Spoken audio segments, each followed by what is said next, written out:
Alguém está me ouvindo? Sim, professor, está dando para te ouvir. Está dando para ouvir a minha aula? Tá sim. Ok, vamos começar então às 16 horas, tá? Por gentileza, não esqueçam de assinar a presença, tá?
Boa tarde a todos.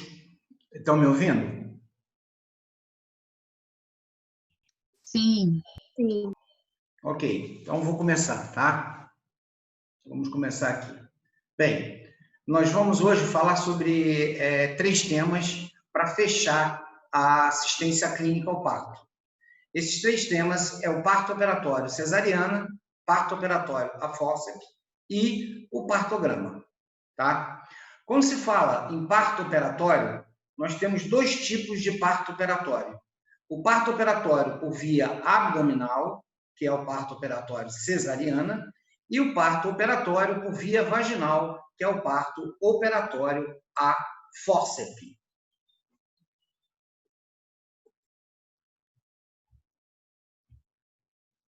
Então, nós vamos começar falando sobre o parto operatório por via abdominal, que é o parto operatório cesariana.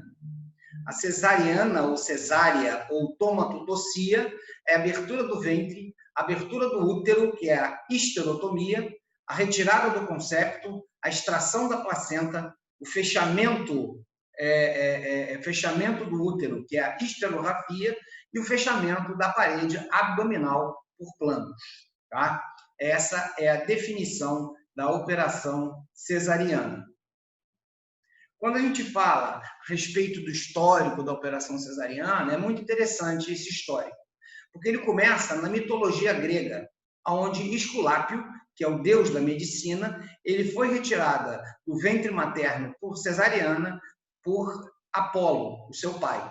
O Apolo teve um filho com uma mortal, e aí ele desce do Olimpo e realiza uma operação cesariana e retira do ventre desta mulher o Esculápio, que é o deus da medicina, tá? E Esculápio, ele é educado pelas artes médicas por um centauro chamado Quirones. Isto é mitologia, tá? A primeira descrição de uma cesariana com sucesso foi em 1500. Jacó Nuffer abre o ventre da sua esposa e retira uma criança viva. Esse foi o primeiro relato de uma cesariana onde a mãe e o concepto conseguiram sobreviver. Já com Onufria, ele era um tripeiro, ele fazia salsicha, tá? Fazia linguiça. Então, ele tinha uma certa habilidade por dissecar porcos. E vendo sua mulher em 72 horas em trabalho de parto, angustiado, ele pura e simplesmente solicitou ao padre da região que se ele pudesse abrir o ventre da mãe, da sua esposa. E aí o padre não autorizou, mas mesmo assim ele foi lá, abriu o ventre e depois costurou com aquelas linhas que costura linguiça e salsicha, e deu certo, essa mulher conseguiu sobreviver. Isso que diz a história. Tá? No século XVI até o século XIX, apresentava uma grande mortalidade essas cirurgias. Então, a cesariana, basicamente, era a última consequência que podia fazer, tentar realizar, mas, normalmente, tanto a mãe quanto o concepto, eles iam a óbito. Tá? Mas, em 21 de maio de 1876, Júlia Kovalik, uma anã, ela era uma anãzinha, ela tinha uma bacia muito ruim. E o Eduardo Porro resolveu fazer uma operação cesariana marcada para essa paciente. E no momento em que ele abre o ventre, abre o útero para a retirada do concepto, ele pura e simplesmente retira, faz com que ocorra uma degola, o útero foi degolado, e aí ele faz uma amputação útero-ovariana, ou seja, ele faz uma esterectomia, tá? Com anencectomia bilateral e coloca o coto do colo do útero na parede abdominal. E com isso a paciente não teve hemorragia e não teve infecção. Isso foi chamado talho cesáreo demolidor. Tá? Dizem que foi acidental, outros dizem que ele realmente usou essa técnica. A gente normalmente não sabe se foi acidental, se ele degolou realmente o útero, ou se ele pensou que fazendo esse tipo de procedimento, essa paciente, Júlia Kovalik, poderia sobreviver. Tá? Em 16 de outubro de 1846, William Norton, que é um dentista, ele descobre a anestesia. A partir desse momento, as cirurgias começam a se desenvolver de tal forma que, com o advento da anestesia, não havia mais aquela necessidade dos cirurgiões operarem muito rapidamente, porque o paciente, obviamente, não sentia dor. A anestesia foi feita anestesia com éter, tá? Apesar de eu ter tentado anestesia com o óxido nítrico, o gás hilariante, não teve sucesso, mas a primeira anestesia foi feita com éter.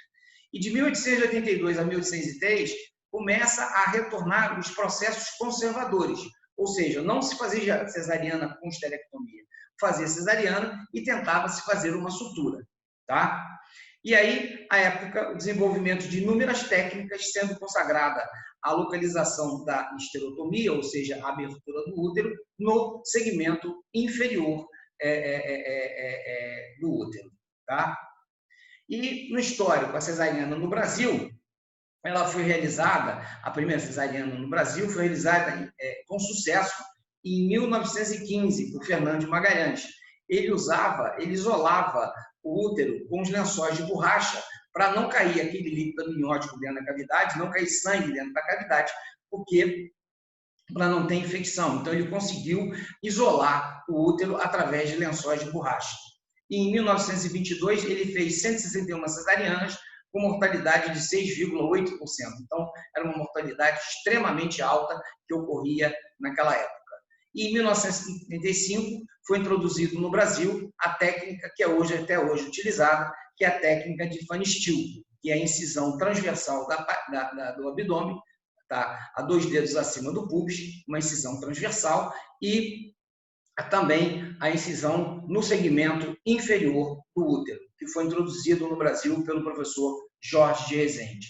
Então, aqui nós temos 2 fotos, do professor Fernando de Magalhães, que morreu em 1944, aos 66 anos de idade, e o professor Jorge de Rezende, que morreu no ano de 2006, aos 95 anos de idade. Vocês veem que eram 2 grandes professores de obstetrícia. Tá? Esse aqui é o professor Rezende, lá na antiga 33ª Enfermaria da Santa Casa. A incidência da operação cesariana no Brasil e em outros países. Então, como a gente pode observar, o que a Organização Mundial de Saúde ela preconiza? Uma coisa é a Organização Mundial de Saúde preconizar, uma outra coisa é a gente conseguir manter essa estatística da operação cesariana. Tá? Então, apesar dos alertas lançados pela literatura, ainda não se conseguiu atingir no Brasil um índice ideal, tá? Sugerido pela Organização Mundial de Saúde. Estudos brasileiros mostram que hospitais privados, o número de cesarianas chega em torno de 72%, enquanto nos hospitais públicos chega mais ou menos em torno de 31%. Em alguns locais, você tem uma incidência até maior em hospitais privados, podendo chegar até 90% de cesariana. Nas unidades municipais, aqui do Rio de Janeiro, tá? A incidência de cesariana fica em torno de 30% a 35%. A Organização Mundial de Saúde ela quer 15%, mas eu acho que é muito baixo esses 15%. Por que ele é muito baixo? Porque nós temos, na nossa sociedade brasileira, principalmente, uma grande mistura de etnias. Então, essas misturas de etnias fazem com que a bacia do paciente não seja adequada para o tamanho de um feto. Tá? Então, as indicações de cesariana elas são muito mais, por esse motivo, devido à mistura de etnias. Por exemplo, na Irlanda você tem uma incidência baixa, no Japão você tem uma incidência baixa, na China você tem uma incidência baixa. Não há mistura de etnias nesses locais. Então, é muito fácil. A Organização Mundial de Saúde quer 15%, tá? E ele acha que é suficiente, apesar que eu acho 15% muito baixo, né? Então, ele acha que a operação cesariana ela tem que ser realizada, obviamente, para preservar a saúde materna e a saúde fetal. O grande problema são as indicações de operação cesariana sem realmente haver a necessidade, e com isso há um grande aumento no nosso país. Tá? Então, isso aqui é uma taxa de operação cesariana em vários países, tá? Como vocês podem observar, em vários países com uma incidência muito baixa de operação cesariana, como a Noruega, a Suécia, a Finlândia, enfim. Mas são países onde você tem uma população muito pequena e uma grande assistência na área de medicina para esses países. Tá? Então, é muito mais fácil você conseguir um bom pré-natal e uma boa assistência durante o trabalho de parto, e com isso você consegue diminuir a incidência de operação cesariana. Infelizmente, no Brasil, ainda tem pacientes que não fazem pré-natal e aí complica a nossa vida muito mais. Tá? Então, o que é uma taxa de operação cesariana na América Latina? O Chile é o campeão de cesariana, é o país aqui na América Latina que tem maior incidência de cesariana, chegando a mais de 40% dos partos lá através de cesariana. E o Brasil em torno de 27,1%, chegando mais ou menos em torno de, com a soma dos partos na clínica privada, juntamente com a clínica do Sistema Único de Saúde, chegando até um pouquinho mais em relação a essas taxas. Tá? Então, aqui mostrando no Sistema Nacional de Nascimentos Vivos, né, você tem uma incidência de cesariana no Norte, no Nordeste, no Sul e no Centro-Oeste, podemos observar que na região Sudeste, tá, você tem uma taxa de operação cesariana maior do que nas outras regiões, devido ao poder socioeconômico ser um pouquinho maior. Tá? Então, quais são as principais indicações da operação cesariana? O grande problema é que, muitas das vezes, você diz assim, não, isso aqui é uma indicação absoluta de cesariana. Quando você diz indicação absoluta, é que não tem nenhuma outra forma do feto poder nascer. Tá? Então, isso confunde muitas pessoas. Então, quando a gente fala em indicações absolutas, nós estamos dizendo que essas indicações são as indicações top para a operação cesariana. Por exemplo, placenta prévia. Mas a indicação absoluta da placenta prévia é a placenta prévia total. Essa é a indicação absoluta. A placenta prévia parcial e marginal, há possibilidade de um parto normal. A placenta creta. Uma placenta creta é uma placenta que invade o miométrio, que invade o endométrio do paciente. Tá? E ela tem que ser diagnosticada no pré-natal para você realizar a operação cesariana. E muitas das vezes você não tem acesso o quê? A ultrassonografia com dopplerfluxometria ou, quem sabe, ressonância magnética para você fazer diagnóstico de placenta creta. Mas está lá na tabela que seria uma indicação absoluta. Tá? Malformação genital, então não tem como passar. Uma atresia, um septo vaginal, o feto não tem como passar. Tumorações prévias, como miomas prévios, miomas no colo uterino, ou um câncer cervical invasivo. Já um câncer cervical invasivo é uma indicação de cesariana, tá? E uma desproporção cefalopélvica com feto vivo. Se o feto estiver morto, obviamente a cabeça vai se adaptar e ele consegue nascer de parto normal, mesmo sendo ele um feto grande. Mas, se ele estiver vivo, umas indicações absolutas de cesariana, desproporção cefalopélvica. O professor Rezende dizia, a partir do momento que você indica cesariana, na minha concepção, ela é absoluta. Bem, isso aí são situações diferentes de que cada um pensa de uma forma diferente da outra.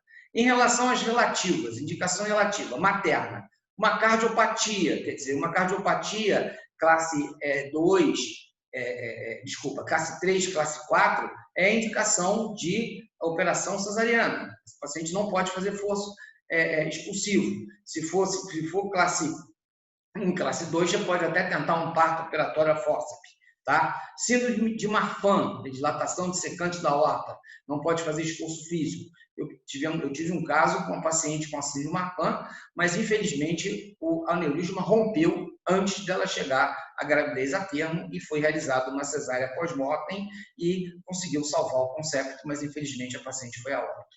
Uma doença coronariana instável, se ela tem uma doença coronariana instável, é uma indicação de cesariana. Uma pneumopatia específica, o paciente que tem crises asmáticas, várias crises asmáticas, pode ter uma indicação de cesariana, apesar que, se ela for uma pneumopata, pode também tentar um parto por via vaginal através de um parto operatório a fórceps. Hipertensão pulmonar grave e síndrome de Guillain-Barré, você pode indicar a cesariana relativa. Secção da aorta, quer dizer, muito parecida com a síndrome de Marfan. Condições associadas à elevação de pressão intracraniana, tumores intracranianos e história de fístulas retrovaginais. Tá? Em relação ao feto, o que a gente pode pensar? Primeiro, sofrimento fetal. Sofrimento fetal no trabalho de parto é agudo. Sofrimento fetal agudo. Então, no parto, é um sofrimento fetal agudo. A partir do momento que você tem uma insuficiência placentária, essa insuficiência placentária leva a um sofrimento fetal crônico, tá? E muitas das vezes o feto não cresce, tá? Ele vai ter um baixo peso e ele vai entrar em anóxia quando a gravidez vai seguindo o impulso. E aí é um sofrimento crônico, você também pode indicar a operação cesariana. Se esse paciente entrar em trabalho de parto, vira um sofrimento fetal agudo. Prolapso de cordão, o cordão que sai na frente, obviamente vai ter um sofrimento agudo. Apresentação pélvica. Então, a apresentação pélvica hoje é uma das indicações de cesariana, tá? Onde toma-se um cuidado para esse feto não vir de parto normal. Mas, infelizmente, algumas pacientes não realizam pré-natal e muitas delas chegam em período expulsivo, tá? Em apresentação pélvica. Então, o obstetra tem que ter a capacidade também de realizar um parto pélvico por via baixa. Apresentação córnica, é apresentação de ombro. Nascia antigamente com o que a gente chama em conduplicato corpore. Ele torta a sua coluna e passa, tá? Ele nascia, mas obviamente hoje, com a operação cesariana, a apresentação córnica de ombro, ela é uma indicação muito boa, nada de fazer como os antigos, deixava o colo dilatar todo, entrava com a mão e trazia o feto pelo pé, tá? Isso é a famosa operatória transpélvica, o tocólogo que exercia essa função, que hoje não há mais necessidade de fazer esse tipo de procedimento, porque nós estamos diante de uma operação cesariana que é seguro, tá? Quando o primeiro gemelar não está em apresentação cefálica, tá? Está em apresentação pélvico-córnica, então também é uma indicação. Gravidez gemelar, monoamniótica, então é um líquido onde tem dois fetos, então ele é monocoriônico e monoamniótico, são aqueles gêmeos super idênticos, ou aqueles gêmeos acoplados, tá? Então, você não deixa essa paciente entrar em trabalho de parto, porque o risco de enroscar cordão umbilical é muito alto. Tanto é que na literatura sugere que essa paciente seja internada na 34ª semana de gestação e preparar essa paciente para um parto operatório, porque o risco de enroscar o feto no outro é muito grande, tá? Macrosomia fetal, feto acima de 4 quilos, tá? Onde você pode apresentar as famosas distócias de ombro. Essas distócias de ombro são terríveis, principalmente que existem várias manobras para você tentar tirar o ombro. Muitas das vezes você pode lesar tanto a clavícula como o plexo braquial. E umas malformações específicas no feto, como, por exemplo, meningocele, hidrocefalia, com o crânio muito grande, também, obviamente, você vai evitar. Herpes genital na fase ativa, se estiver na fase ativa e passar o feto, ele vai ser contaminado. E ele vai fazer uma septicemia por herpes e vai a óbito. E o HIV com uma carga viral maior do que 1000 cópias, você sempre normalmente vai fazer o AZT, se tiver acima de 1000 cópias, guardar 4 horas e depois realizar o procedimento operatório cesariano. E indicações maternos fetais. Cesariana prévia. Antigamente se pensava que uma vez cesárea, sempre cesárea. Não, dá para ter parto normal, mas o risco é maior de uma ruptura uterina, então você tem que ficar de olho. Deslocamento prematuro de placenta com feto vivo. Se a paciente tiver em período expulsivo, é só romper bolsa, o parto vem em alude, vem em avalanche, tá? E uma placenta baixa, distanciando 2 centímetros do orifício interno do colo. Não acho que isso seja uma indicação cesariana, tá? Mas alguns autores preconizam esse tipo de indicação. E uma grande situação importante, e estudos mostram que como é que a Organização Mundial de Saúde começou a observar que estava havendo erro na indicação da cesariana. Então, utiliza-se hoje uma classificação chamada classificação de Robson, aonde ele pura e simplesmente vai ver a paridade da paciente, o número de fetos, a idade gestacional, qual é a apresentação e o início do trabalho de parto. E com isso ele vai ter uma escala realmente de qual foi a indicação da operação cesariana. Tá? Porque muitas das vezes você pega um prontuário médico, está lá, desproporção cefalopélvica, sofrimento fetal. Quer dizer, foi sofrimento fetal por causa da desproporção cefalopélvica? Sofrimento fetal, tudo bem. Aí colocam desproporção cefalopélvica. Quando você pega, você vai olhar, a paciente passou da 41ª semana, você induziu o parto, e na hora da indução do parto, o parto não pegou, e você foi com uma cesariana. Então, não foi uma desproporção cefalopélvica, foi basicamente o quê? Uma tentativa de uma indução que não houve sucesso. Então, essa classificação de Robson faz com que haja uma indicação só, uma indicação precisa, tá, da operação cesariana, para a gente saber aonde é que está cometendo excesso. É muito interessante isso. Tá? E quais seriam os benefícios e os riscos de uma operação cesariana? Vamos ver quais seriam os riscos. Primeiro, mortalidade materna. Tá? Mortalidade materna por quê? Pelo sangramento, pela infecção. Morbidade materna, infecções, hemorragias, lesão vesical, lesão de ureter, aderência, lesão de alça intestinal, isso pode acontecer. Você vai fazer uma 3ª, 4ª cesariana, quando você abre o abdômen do paciente, é tudo aderido. Tá? E o risco de você fazer uma lesão é muito grande. Então, são riscos que você tem em relação a essa paciente. Lesão no feto, você passa o bisturi sem querer, você lesa o feto. Já vi isso acontecer em outros locais e lesões gravíssimas em feto. Tá? E restrição do proviro obstétrico. Na hora da sutura, você faz uma sutura não adequada, principalmente no útero, e isso pode levar essa paciente a ter uma dificuldade em engravidar ou, quem sabe, uma gestação implantar na cicatriz da cesariana. Isso é uma preens também, uma preens ectópica dentro da cicatriz da operação cesariana. Quando a gente fala desses riscos, esses riscos são importantes, eles são em relação ao parto normal, cesariana aumenta em 10 vezes o risco. Aí assim, e benefício? Bem, o benefício seria você indicar uma operação cesariana sem o paciente estar em trabalho de parto. Então, é uma cesariana chamada eletiva, com hora marcada. Tá? Tem risco de ter infecção? Tem. Tem risco de ter hemorragia? Tem. mas não é uma cesariana que você vai fazer numa velocidade maior, porque você está com uma indicação com feto em sofrimento. Então, você pode fazer o procedimento mais vagaroso e, com isso, evitar que cause algum dano maior no paciente. Tá? Os benefícios também, evitar o parto prolongado, aquele parto que dura mais do que 12 horas. Então, o parto não pode durar na fase ativa mais de 12 horas. Período expulsivo não pode ficar mais de 2 horas de período expulsivo. E a preservação do assoalho pélvico. Aí é uma situação onde o paciente prefere não ter parto normal, porque ele pode ter laceração do trajeto, então da preservação do seu assoalho pélvico. Tá? Então, a mortalidade materna atribuída a procedimento após execução e complicações antinatais.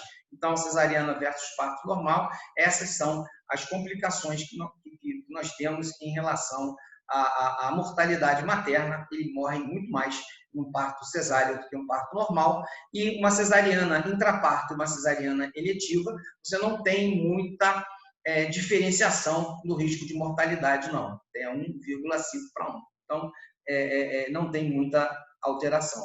Tá? E o nosso grande problema da operação cesariana é o sangramento. O sangramento ele vai ser maior do que 1 litro de sangue. Então, você tem um sangramento de 1 litro. Parto normal, 500 ml. Na cesariana, você perde 1 litro de sangue. Tá? Então, se você faz uma cesariana, um paciente espoliado, anemiado, se ela perde 1 litro de sangue, ela vai ter consequências. Né? Lembrando sempre, primeiro, você tem um procedimento cirúrgico, toma-se anestesia, ela fica dentro de uma unidade, dentro de um centro cirúrgico, tá? Monitorada, você abre o ventre dessa paciente, então você tem risco já de, na abertura, lesar uma alça, lesar uma bexiga, você abre o útero, quando abre o útero, você pode pegar um vaso importante, ela pode ter uma variz uterina, e isso faz um sangramento maior. Então, a perda sanguínea sempre é maior e, obviamente, também os riscos anestésicos. Tá? E a hemorragia, quais são as principais causas na operação cesariana? A hipotonia e a atonias uterinas, também no parto normal é igual. Tá? Aqui você pode lesar os pedículos vasculares, que se você pegar a artéria uterina, você vai ter uma hemorragia brutal, tá? Difícil de coibir, normalmente o paciente vai perder esse útero. Tá? O sangramento na esterotomia, quando você abre aquele sangramento de naipe que vem, que você não consegue conter através da sua sutura. Uma inserção anômala de placenta, como uma placenta baixa cesariana, que você tem que fazer uma cesariana transplacentária, extremamente difícil de fazer. Eu já tive um caso em que eu fiz uma cesariana transplacentária de uma placenta prévia, total. Eu tive que entrar por dentro da placenta e na hora de eu pegar a cabeça do concepto eu não consegui, eu tive que trazer ele pelo pé. Então, eu fiz uma transplacentária com versão interna do feto, para você ver a dificuldade que tem quando a paciente vai fazer uma cesariana. E o acretismo placentário, a placenta invade e não sai, ela fica aderida e você não consegue coibir a hemorragia e acaba tendo que realizar uma esterectomia nesse paciente. Tá? E aqui mostrando a necessidade de transfusão de sangue em 3.100 cesarianas comparado a um grupo controle de parto normal ao parto operatório cesariana, a transfusão de sangue foi muito maior. Tá? E as infecções? Então, nas infecções, a endometrite, que é a infecção dentro do endométrio, maior prevalência no parto operatório cesariano. E no parto operatório vaginal, febre pós-parto, maior prevalência também na cesariana. E as infecções pós-parto, também operação cesariana, ela tem maior prevalência do que no parto normal. Tá? Então, os tipos de infecção, tanto no parto quanto na operação cesariana. Então, infecção cirúrgica, a infecção na cicatriz cirúrgica, na cesariana, 3%. Na lacerações ou na episiotomia, 0,3%. Endometrite, 0,8%. Infecção urinária, no parto vaginal é maior a infecção urinária do que no parto cesariano, porque normalmente você passa uma sonda vesical e você faz antibiótico profilático. Então, você tem uma diminuição de infecção e aqui, no caso, a cabeça do feto passando pela uretra, isso pode levar a traumatismo. E mastite puerperal, por incrível que pareça, a mastite ela ocorre muito mais na operação do parto normal do que na operação cesariana. Tá? Então, as infecções de parede são extremamente frequentes, tá? E as infecções nas incisões também são frequentes, que não está correlacionado à antibiótico terapia profilática. mas a gente sempre faz antibiótico terapia profilática nesses pacientes, tá? Então, aqui é um trabalho antigo, mas eu achei interessante, da endometrite, tá? E esterectomia por infecção. Então, endometrite tem maior prevalência na operação cesariana, e esterectomia por infecção também maior prevalência na operação cesariana, tá? E as sequelas tardias, o que pode ocorrer? Primeiro, restrição ao porviro obstétrico. Então, nós estamos vendo aqui uma deformidade na cicatriz uterina através de uma sutura contínua do útero. O professor Rezende achava sempre que a sutura contínua dava problema no útero, então ele sempre preconizava ponto separado, tá? Não é ponto separado nem ponto contínuo, é a técnica que você realiza e muitas das vezes você não faz a técnica adequada e aí você pode provocar essa deformidade, isso aqui é um ultrassom 3D, a deformidade na incisão, na cicatriz, essa deformidade está relacionado mais com a técnica. E aí, quando você faz uma operação cesariana, você pode ter uma patologia obstétrica que chama-se ginecológica, que chama-se adenomiose, e no seu proviro obstétrico você pode ter, principalmente, placenta prévia. Quanto mais cesariana você tem, mais placenta prévia, que é a placenta baixa, pode acontecer. Ou o descolamento prematuro de placenta em gestações subsequentes. Isso está relacionado à operação cesariana. A operação cesariana não é inócuo, mas ela pode causar esse tipo de problema, esse tipo de situação, né? E a cesariana eletiva, que foi algo que foi tentado, inclusive, por uma deputada de São Paulo, dizendo que o paciente tinha direito a uma cesariana eletiva, tá? Então, essa cesariana eletiva, ela vai evitar a cesariana de emergência, óbvio, né? Vai preservar o assoalho pélvico, o feto não vai passar pela pelve da paciente, então, portanto, a musculatura vai ficar íntegra, tá? E evitar os partos ditos prolongados. Os partos prolongados, aquilo que eu já falei, que dura mais do que 12 horas, então, há um benefício em relação à cesariana eletiva relacionado ao parto, tá? Alguma dúvida?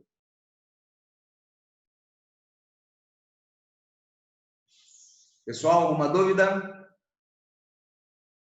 Não, professor. Tá bom. E outro parto que a gente tem, que também é um parto operatório, é o parto operatório a fórceps. É um parto operatório a fórceps. Então, o que vem a ser um parto operatório vaginal? É um parto que se usa instrumentos. Então, ou você usa o fórceps ou você usa vácuo extrator.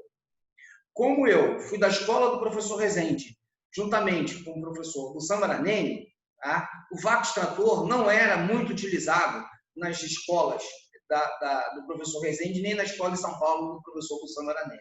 A partir do momento que esses dois professores foram se retirando de cena, o parto com vácuo extrator também voltou a ser realizado. Então, o parto com vácuo extrator voltou a ser realizado. Só que eu aprendi apenas parto operatório a fórceps. Eu tenho que ver um vácuo extrator, eu tenho que ver a técnica, não é difícil, eu já vi realizar, mas eu fui treinado para parto operatório a fórceps, tá? Então, o grande problema do parto operatório a fórceps é o medo do tocotraumatismo. Então, foi feito um trabalho de 15 mil nascimentos ocorridos no Hospital das Clínicas da Faculdade de Medicina de Ribeirão Preto, onde eles observaram 238 recém-nascidos que tiveram tocotraumatismo. E desses 238 que tiveram tocotraumatismo, tá? Normal, 1%, cesariana, 0,9%. Ah, pode ter tocotraumatismo cesariana? Pode. Lesar plexo braquial, lesar fratura de clavícula, tá? Tem como você provocar tocotraumatismo também. Parto pélvico, você fazer um parto pélvico podendo fraturar fêmur do feto, fraturar o braço, enfim, tá? O parto a fórceps, obviamente, foi um parto que teve maior incidência de tocotraumatismo, de 7,3%. O parto pélvico também é um parto dificílimo. Então, parto pélvico vaginal, 4,6%. Então, o fórceps, infelizmente, ele está relacionado a tocotraumatismo fetal. Isso aqui é um feto, um recém-nascido, desculpa, que teve um parto operatório, onde houve uma utilização do fórceps que provocou um tocotraumatismo na face desse conceito, tá? Então, no histórico, a gente começa a ter situações muito interessantes, né?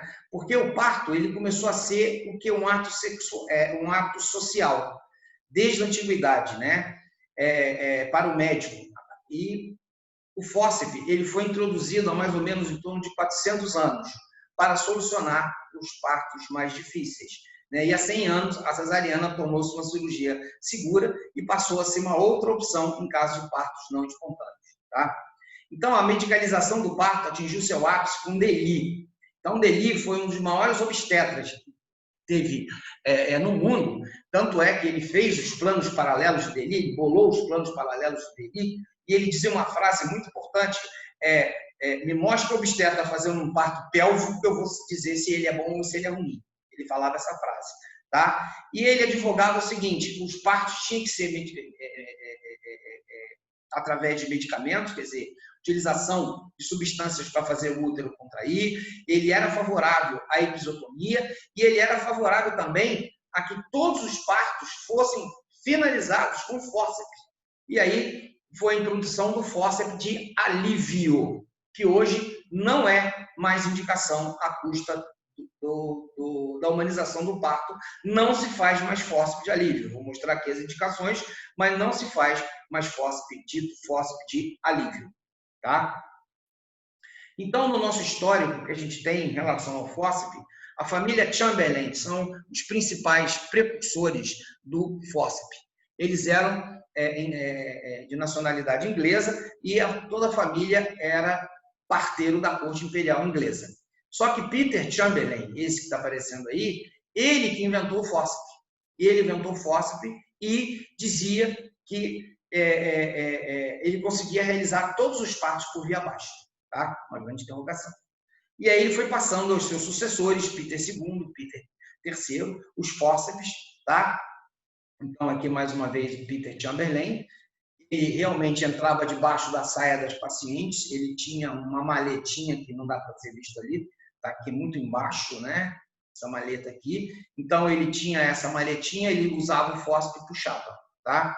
Então, ele era o parteiro da corte imperial inglesa, né? E aí teve Peter II e Peter III. Até que Rupert Chamberlain, ele começou a divulgar na Inglaterra que ele era o sucessor do Chamberlain e que ele tinha um instrumento que resolvia todos os partos por via baixa. Tá? E aí Morisot, tá, da clínica Baldeloc, convida ele para fazer a demonstração do fórceps, tá, na sua clínica. Rupert Chamberlain foi para a França com a sua maleta, com o objetivo de divulgar o fórceps e conseguir algum trocado, algum dinheiro, porque ele, na época ele estava necessitado, porque ele tinha gastado tudo no jogo, enfim. Tá? Então, ele foi lá achando que ele ia demonstrar o fórceps para Morisot e, pura e simplesmente, ele ia ganhar dinheiro. Mas não foi bem assim que a banda tocou. O que aconteceu? Aconteceu que Morisot ele apresentou a Rupert Chamberlain uma paciente também anã acondroplásica, com uma conjugata diagonais de 9,5 centímetros. Tá? Então, ela estava há 72 horas em trabalho de parto. E ele falou, tá lá a sala, tá lá o paciente, vai lá e faz o parto. E aí, Rupert Chamberlain foi lá com sua mala, tentou o fórceps, depois de 4 horas, tanto a gestante quanto o feto foi a óbito. E aí Morisot falou, o seu instrumento não presta para absolutamente nada. Como Rupert Chamberlain estava precisando de dinheiro, ele vende o fórceps para Van Roosevelt, que era um obstetra alemão que ele conheceu lá na clínica Baldeloc. Só que Rupert Chamberlain vende apenas um ramo do fórceps, não vendeu os dois, apenas um ramo do fórceps.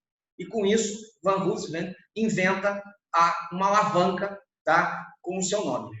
Em 1813 são descobertos 4 modelos de fórceps dos Chamberlain nesta casa, neste sótão, e aqui são as pinças de Chamberlain que eram utilizadas para a realização do parto. As fitas elas estão extremamente bem preservadas, elas estão hoje todas elas no Museu de Medicina da Inglaterra, tá? Então as fitas são bem preservadas, os fósseis estão bem preservados, mas algo que me deixou curioso é pura e simplesmente para que servem esses instrumentos.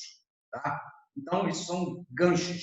Eu não sei para que serve, porque não vi descrição sobre isso, mas eu acho que esses ganchos são para retirar fetos mortos que não conseguiam passar por via baixa. Ele usava esses ganchos e iam puxando o feto por parte.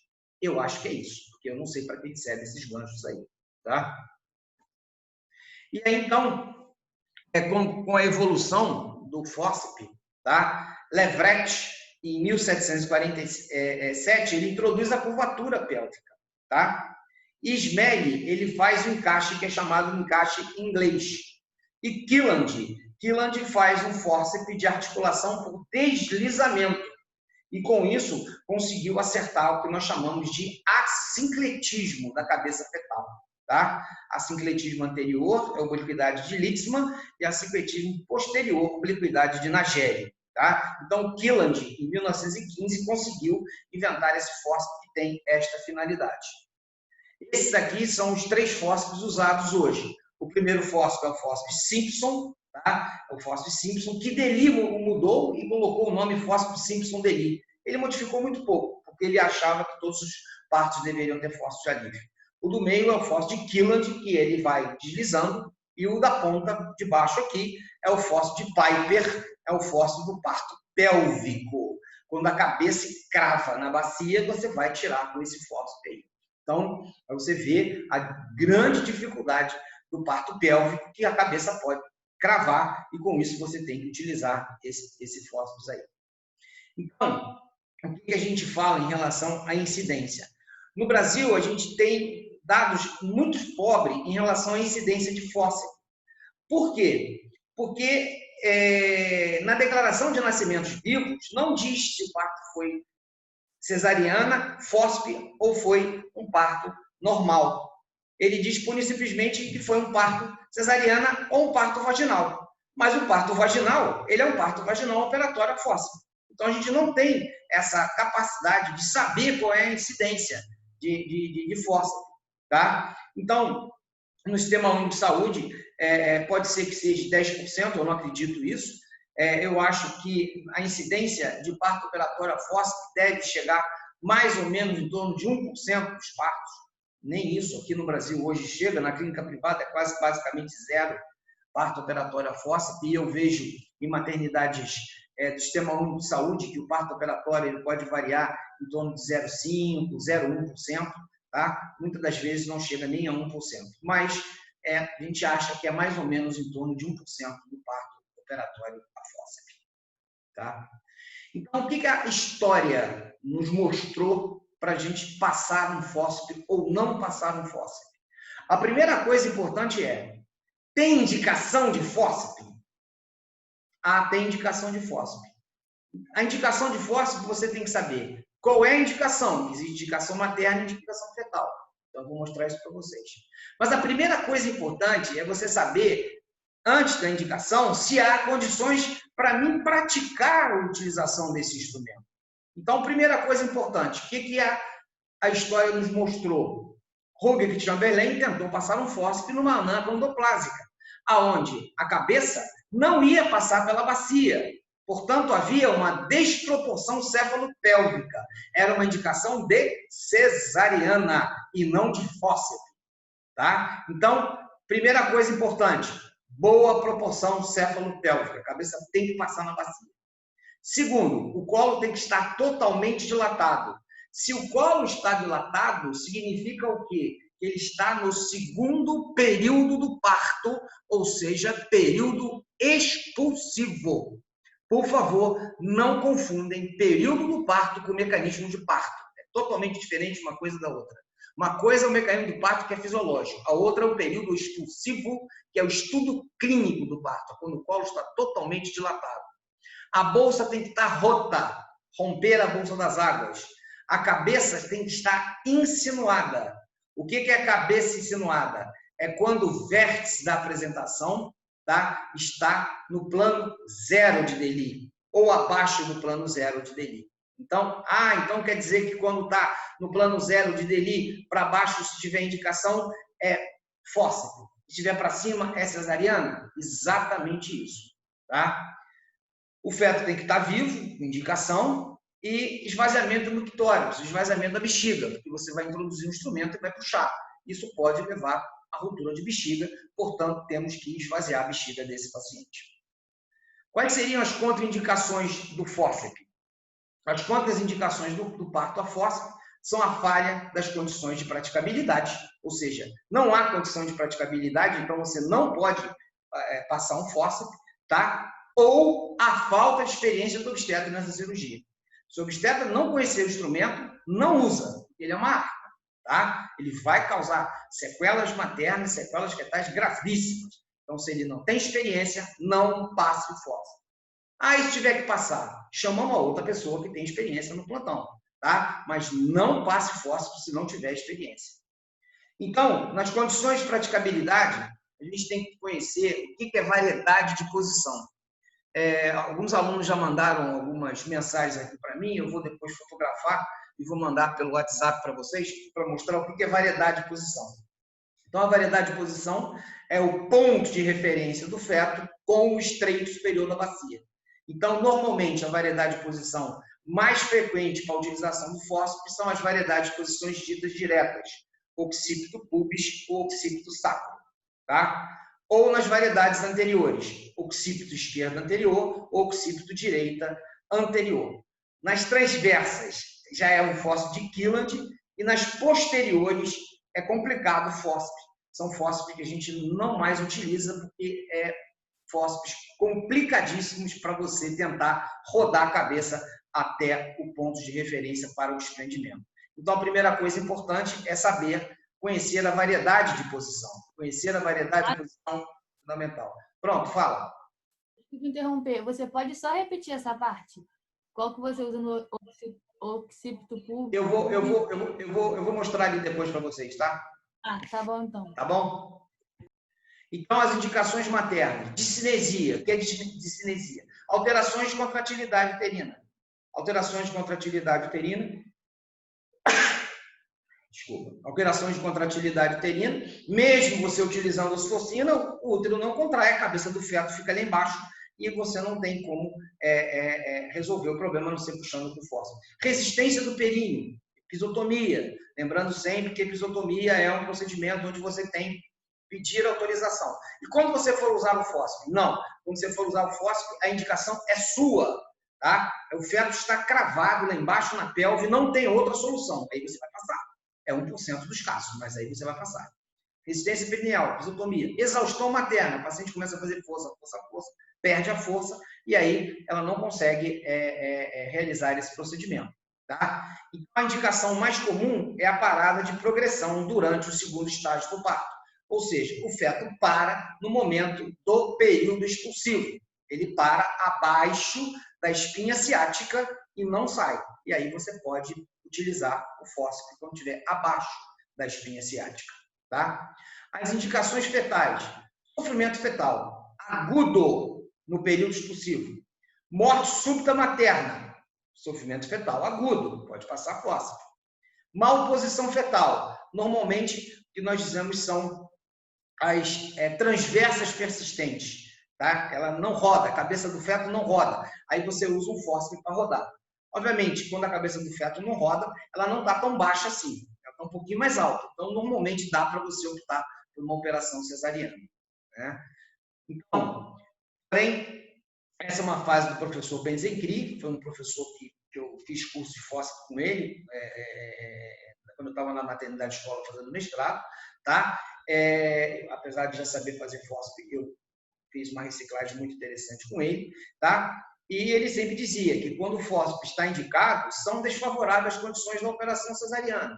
Então, a cabeça do feto está lá embaixo, a cabeça do feto está cravada, está lá embaixo, e você vê que se você tentar fazer uma cesariana, o que vai acontecer? Alguém vai ter que empurrar por baixo para você depois tentar tirar por cima, porque a cabeça está cravada na pelve.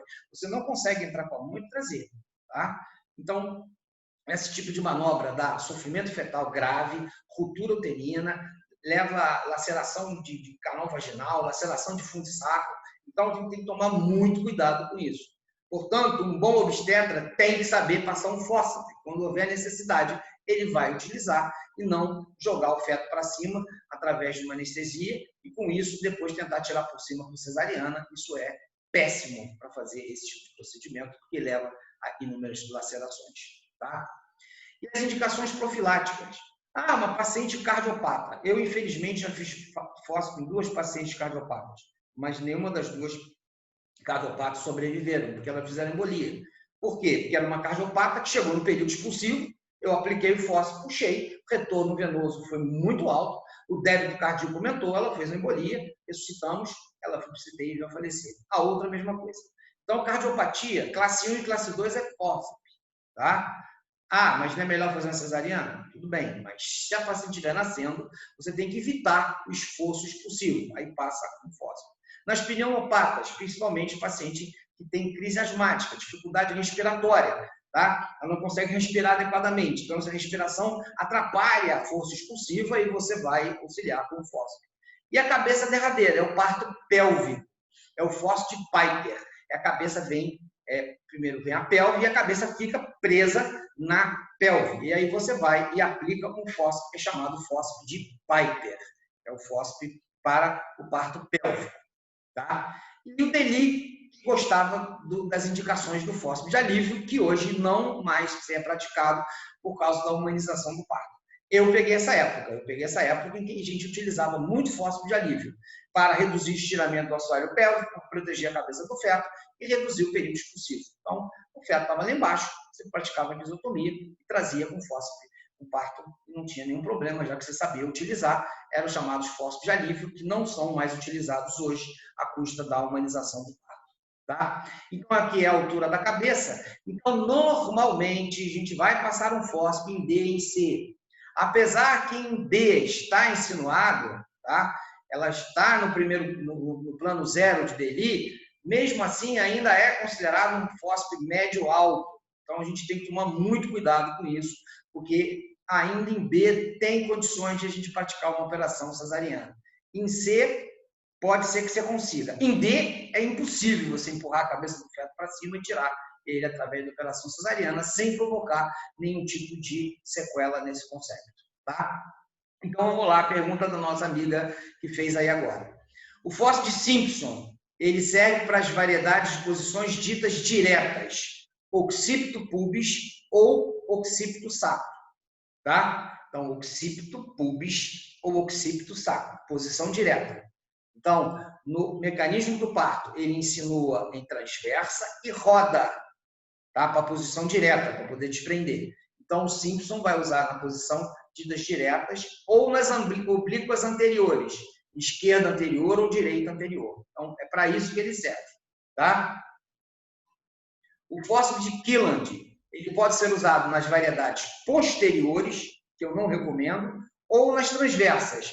Só que as transversas persistentes. O feto não roda, ele não faz a rotação da cabeça. Ele fica descendo na posição transversa. Então, ele não vai sair, você vai ter que rodar ele para puxar. Tá? Então, as posições transversas, você pode utilizar também o fósforo chamado fósforo de Killand. Tá? E o fósforo da cabeça derradeira, é esse aí, o fósforo de Piper. Então, o feto veio, a cabeça ficou presa, não defletiu a cabeça, apesar de você ter utilizado manobras, tem uma manobra chamada de Morisot, para você fletir a cabeça para tentar o parto pélvico. Tá? A manobra mais importante é a manobra de Bratt, vocês vão aprender isso depois, se vocês forem mais graduados. Depois você tenta a manobra de Morisot, se não der certo, você vai tentar o fósforo de Piper, que é um fósforo altamente estressante, difícil de ser aplicado e precisa de um treinamento muito longo para você aplicar esse tipo de fósforo. E como a grande maioria dos partos são partos em apresentação pélvica, são cesariana, raramente você vai passar um fósforo de Piper, mas você tem que saber a técnica. Tá? Respondi a pergunta? Respondeu sim, obrigada. Nada. Ações do fósforo. O fósforo tem 3 ações principais. A primeira ação é a apreensão, é a pega. A segunda é a tração. E a terceira é a rotação. Se o fósforo tem a curvatura pélvica, ele não é um bom instrumento de rotação. Então, o único instrumento bom de rotação é o fósforo reto. Então, é o fósforo de Killand. é o fósforo que roda a cabeça do feto, tá? É o único que serve para rodar a cabeça do feto. O de Piper é parto pélvico e o fósforo de Simpson, Deli, são fósforos já cabeça baixa, é só para você fazer a pega e a tração, raramente tem rotação, tá? Então a apreensão ela é fundamental. Essa é a pega ideal, tá? Próximo à orelha do feto, que é chamada a pega biparieto malo-mentoniana. É uma pega ideal para o fósforo. Então essa é a apreensão. Como é que você vai ver isso? Você vai examinar através do seu dedo e ver a orelha do feto, onde é que está, tá? De um lado, do outro, ver a posição certinha, a variedade de posição, aplica o fósforo, primeiro direito, depois o esquerdo, ou esquerdo, depois o direito, vai depender da variedade de posição. E aí essa pega, a pega importante é essa, é a biparieto malo-mentoniana, tá? As pegas frontomastoideia não são pegas interessantes. E se o feto tiver um occipital voltado para o sacro, em hipótese nenhuma, coloque o fósforo ao contrário. Porque justamente o fósforo é importante por causa da curvatura pélvica. Então, se ele tem uma curvatura pélvica, é para isso que ele serve. Se você botar o fósforo ao contrário, quando você puxar, você vai simplesmente lesar toda a parede posterior do períneo dessa paciente. Então, você tem que utilizar o fósforo sempre usando a curvatura pélvica, tá?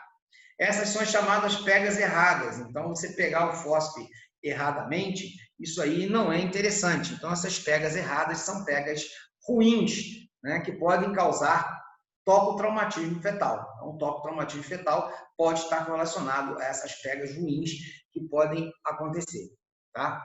Então, no momento que você vai tracionar, respeitar as linhas de Snell, o que é isso? São essas linhas aqui.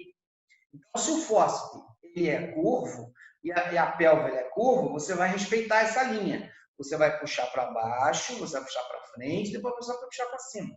Você vai fazer este movimento. E este movimento é que é as linhas de Snell, tá? Verticalmente até completar a descida. Acima, em movimento circular, elevação para o desprendimento. Você faz este movimento aqui, que são essas chamadas linhas de Snell, tá? Então, a tração. Pegou, tração. Se o fósforo for um fósforo bem baixo, você só puxa para frente. Se ele for um fósforo que a cabeça está um pouquinho mais alta, você puxa para baixo, depois puxa para frente, depois puxa para cima, tá? Então, ele é um ótimo instrumento de pega e um ótimo instrumento de tração. O de rotação é só o fósforo de Killand, que é o melhor utilizado para esse procedimento, tá? Então, oi, fala. Eu tenho uma pergunta meio boba. Não, deixa eu perguntar boba, pode falar. Você pode usar o fósforo para um parto prematuro? Olha só, quando o feto ele é muito prematuro, é indicação de operação cesariana, tá? Porque a cabeça dele é muito frágil. Agora, parto prematuro, o quê? Um feto de 1,5 kg não precisa fósforo, ele passa pela pelve, tá? Agora, se for um parto 34 semanas, 35 semanas, é prematuro? É. Tem 2 quilos e pouco? Tem. Você pode fazer um fósforo? Pode, mas normalmente esse fósforo deve ser um fósforo que eu estou mostrando aqui na tela. Deve ser porque ele não rodou, tá? Porque normalmente, se ele é pequeno, ele passa na pelve, ele não vai ter nenhum problema, ele vai fazer todo aquele mecanismo do parto. Mas se ele ficar em transverso, em 34, 35, 36 semanas, é considerado prematuro, você pode passar.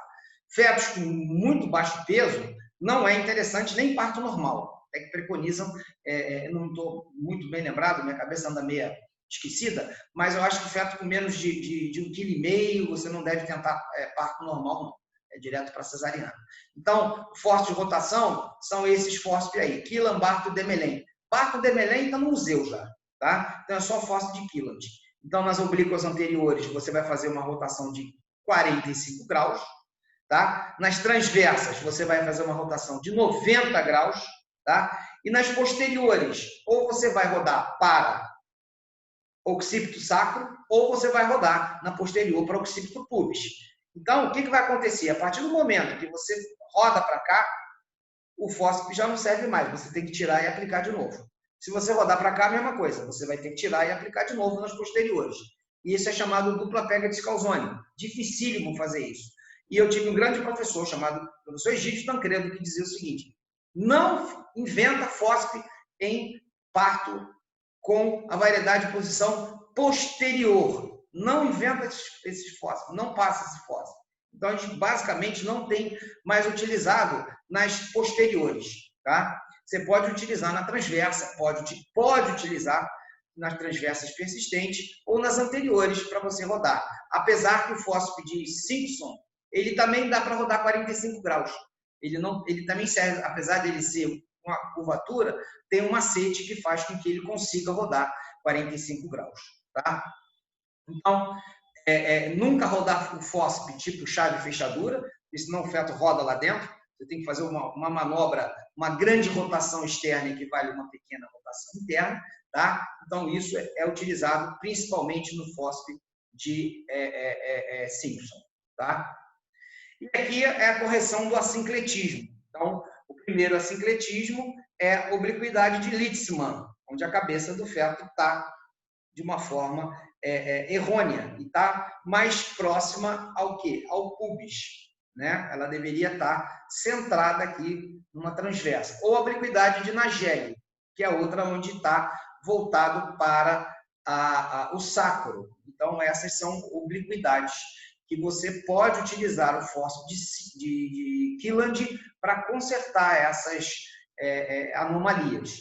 Normalmente, hoje, a tendência do fósforo é cada dia que passa diminuir mais, tá? E cada dia que passa eu estou vendo que muito poucas pessoas sabem utilizar, tá? Então, eu acredito que quando a cabeça está em assincletismo, transverso, no plano zero de DELI, é preferível você fazer uma operação cesariana do que você tentar um fósforo, tentar consertar, rodar, acertar esse assincletismo, rodar e puxar. Mas, infelizmente, isso pode cair no futuro numa prova de residência médica, tá? Eu não vou nem dizer qual é a faculdade que faz essas provas de residência médica, que faz essas perguntas, porque eu seria antiético de falar, mas depois, na prática, eu posso falar isso para vocês pessoalmente, tá? Então, quais seriam os tempos operatórios? Primeira coisa, você vai apresentar o fósforo espacialmente à genitália, que a gente chama apresentação do fósforo à vulva. Depois você vai introduzir o ramo esquerdo, o ramo direito, ou o ramo direito, o ramo esquerdo, dependendo da variedade de posição. É introdução, aplicação, apreensão e depois você vai tracionar, tá? E vai retirar o concepto. Retirando o concepto, saiu a cabeça, desarticula o fósforo, tira o ombro anterior, tira o ombro posterior, tá? E depois fazer o terceiro período do parto, que é o secundamento. Ok? Alguma dúvida em relação a isso? Alguma pergunta? Arano, Fala. eu não entendi direito o que é o parto distóxico. O parto eutóxico é o parto que a gente chama que é um parto normal, é um parto sem nenhuma alteração. O parto distóxico ele pode ser vários diagnósticos. Por exemplo, um parto distóxico onde você não tem contratilidade uterina, é chamado distocia de contratilidade. Tá? Um parto distóxico é quando a cabeça é maior do que a bacia. Então, é uma distocia de parto, onde você tem uma desproporção cefalopélvica. Tá? Então, isso é o chamado parto distóxico. É um parto onde tem alguma alteração que vai levar você a ter que realizar um procedimento ou uma cesariana ou um fórceps. Vai depender de aonde está a altura da apresentação e a sua capacidade, a sua habilidade. Então, esse é chamado parto distóxico. Tá? Os partos têm que ser eutóxicos, partos por via baixa. Os distóxicos têm vários tipos de distocia de colo, distocia de desproporção cefalopélvica, distocia de contratilidade uterina, enfim, são várias distocias que você tem e são as indicações das cesarianas e as indicações do fórceps. Tá? Respondida a pergunta? Ok, obrigado. Tá. Então, agora, a gente vai muita calma nessa hora, tá? A operação cesariana, o que vocês têm que saber? Vocês têm que saber indicar cesariana, tá? E o fórceps? Vocês têm que saber indicar e saber se tem condições de praticabilidade. É isso que o médico generalista tem que saber. Não, esse parto aqui não dá para ser por baixo, vai ser cesariana. Esse parto aqui não vai dar para ser normal, ele vai ter que ser a fórceps, tá? Então, como é que a gente vai aplicar isso? agora. Então, primeiro, vocês têm que saber o mecanismo do parto. Segundo, vocês têm que saber bacia, estática fetal, contratilidade uterina e assistência ao primeiro período do parto, que é a dilatação, ao segundo período do parto, que é a expulsão. Tá? Então, vocês têm que saber fazer isso para a gente tomar uma decisão. E qual seria essa decisão? Se o parto vai ser um parto normal, se o parto vai ser um parto vaginal, se o parto vai ser um parto operatório vaginal, ou se o parto vai ser um parto operatório a fórceps. Tá? Então, nós temos que agora, com tudo isso que a gente sabe, usar isso com o objetivo de dar melhor assistência a esse paciente. E a melhor forma de você dar assistência a esse paciente é você pegar um pedaço de papel e anotar tudo o que está acontecendo durante o trabalho de parto. Tá? Então, isso chama-se partograma. Então, o partograma, o que é? É a representação gráfica do trabalho de parto, que permite acompanhar a sua evolução, documentar, diagnosticar alterações, indicar a tomada de condutas apropriadas para a correção desses desvios, ajudando a evitar intervenções desnecessárias. Olha só, cesariana e fórceps são intervenções necessárias. Desnecessário é o uso indiscriminado de ocitocina, a episiotomia de rotina, tá? Manter o paciente deitado no leito, sem andar, não alimentar o paciente, manobra de Christeller, rodar a cabeça do feto com a mão, isso é tudo intervenção desnecessária. Tá? Então, o partograma ele vai ajudar a quê? A gente ter um bem-estar materno e um bem-estar fetal. Então, vai evitar intervenções desnecessárias, lembrando sempre que cesariana e fórceps são condições necessárias. Tá? Então, aqui é uma curva da dilatação cervical e da descida da apresentação. Então, o que vai acontecer? Primeiro, você vai ter uma fase chamada fase latência do trabalho de parto. É uma fase que eu mostrei para vocês, que vai depender de cada paciente, que tem uma duração diferenciada, é onde a paciente tem contratilidade uterina, mas não dilata o colo do útero. Tá? Então, é chamado fase latência. Cada paciente vai ter uma fase latência diferente da outra.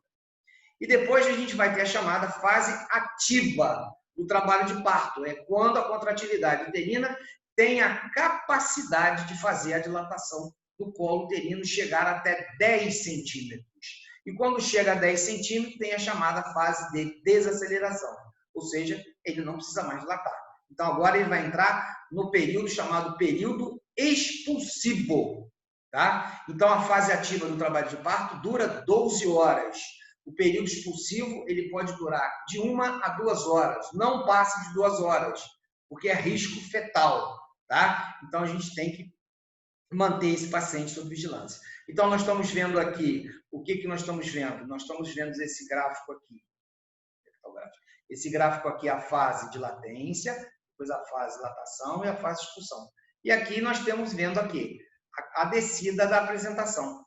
Então, o que é partograma? É uma representação gráfica onde a gente vai colocar a dilatação do colo uterino, a descida da apresentação com a rotação interna da cabeça.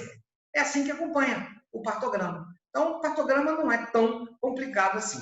Então, como é que a gente vai fazer um partograma? A gente vai colocar a dilatação do colo e a descida da apresentação. Então, a gente vai pegar um papel e vai colocar isso através do registro. Esse aqui é um partograma de Friedman. É um partograma bem antigo, de 1975.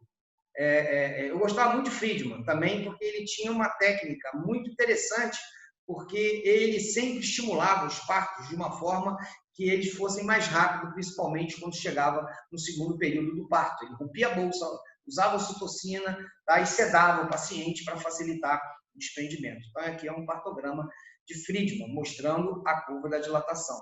Tá? Então, como é que a gente vai construir esse partograma?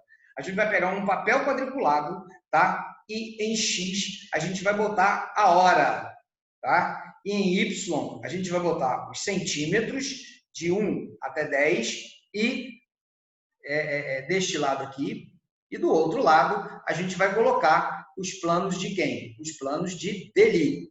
Então, eu vou colocar a dilatação do colo uterino em forma de triângulo, existe uma apostila. A apostila é essa da Febrasgo, que foi dada ao Ministério da Saúde, e o Ministério da Saúde colocando, quando o paciente não está com a bolsa rota, colocar um X ao invés de triângulo. Mas isso confunde as pessoas. Então, é tudo com triângulo.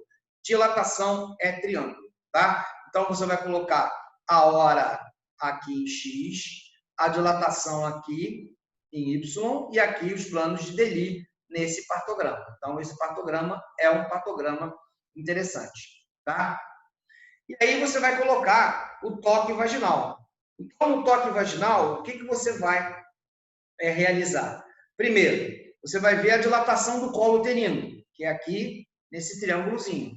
Então, aqui, na hora 1, às 19 horas, o paciente se encontrava com 3 centímetros de dilatação.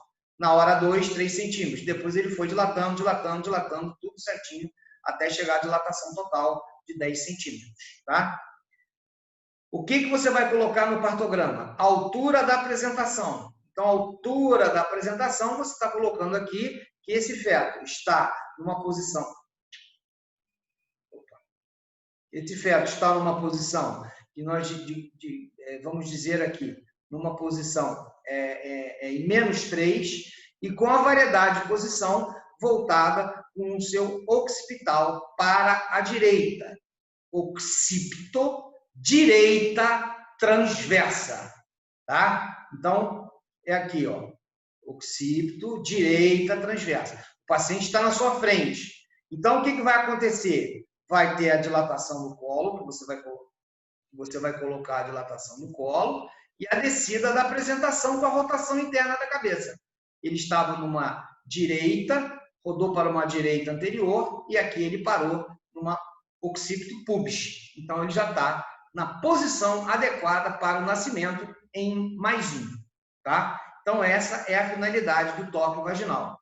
E você vai ver também as condições da bolsa das águas, se ela está rota ou se ela está íntegra. Você vai colocar isso também no partograma, tá? Professor, Pois não. pode voltar, por favor, só para te fazer uma pergunta? Pois não. Aí, olha só, hora do registro. É primeira hora, vai até a 8ª hora. Essa hora real seria que a criança nasceu às 2 da manhã, é isso? 2 da manhã, tá? Ah, tá. Alguns partogramas, eles começam a colocar a hora de registro a hora 0. Tem que tomar cuidado com isso, tá? Porque a gente, o partograma já vem pronto. Então, primeiro, eu gosto sempre de colocar a hora 1. Hora 1, hora 2, hora 3, hora 4. E a hora real. Então, ela entrou em trabalho de parto às 19 horas. E 2 horas da manhã, ela entrou em período expulsivo. Isso não quer dizer que vai nascer agora, não. Pode ser que nasça aqui, ó, mais tarde um pouco. Ela vem para cá, aí vai nascer às 3 horas da manhã, esse nosso paciente aqui. Vai nascer às 3 horas da manhã, tá? Então, isso é importante. Deu para entender? Entendi, obrigada. Aranda, Oi, fala. quanto tempo que pode durar mesmo o período expulsivo? 2 horas? 2 horas. Tem algumas pessoas... Ah, obrigada. Tem algumas pessoas que, pura e simplesmente, acham que o período expulsivo pode demorar até 3, 4, 5 horas.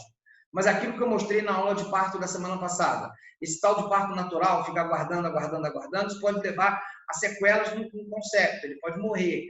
Então, você não pode deixar ele muito tempo em período expulsivo, tá? Então, esse é o problema. A gente tem que tomar muito cuidado com isso. A gente normalmente deixa 2 horas no máximo, tá? E sempre observar quem? Observar o feto. O feto é o nosso paciente. Sempre observar feto. Sempre observar feto. A escuta do feto a cada 20 minutos, no período expulsivo, a cada 5 minutos, escutando o feto o tempo todo para a gente tomar as decisões, tá? E aí a gente continua registrando aqui. Contratilidade uterina. Então, a gente não vai colocar 2 em 10, 3 em 10, 4 em 10, 5 em 10. Não.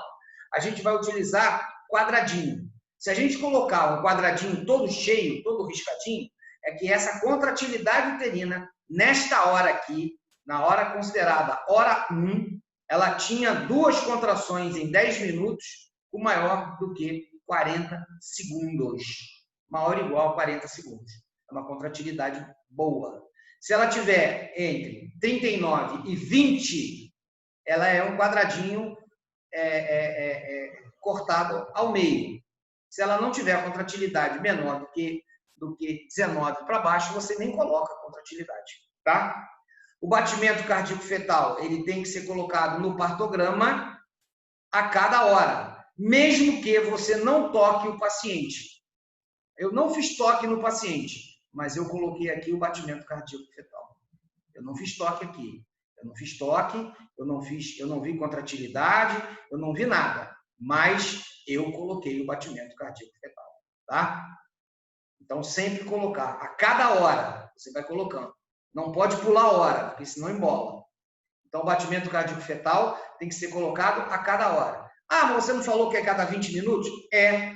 No partograma, você vai colocar a cada hora, mas você vai, numa folha separada, colocar todo o batimento cardíaco fetal. E se você fizer uma cardiotocografia, você vai colocar o registro da cardiotocografia, tá? No prontuário médico.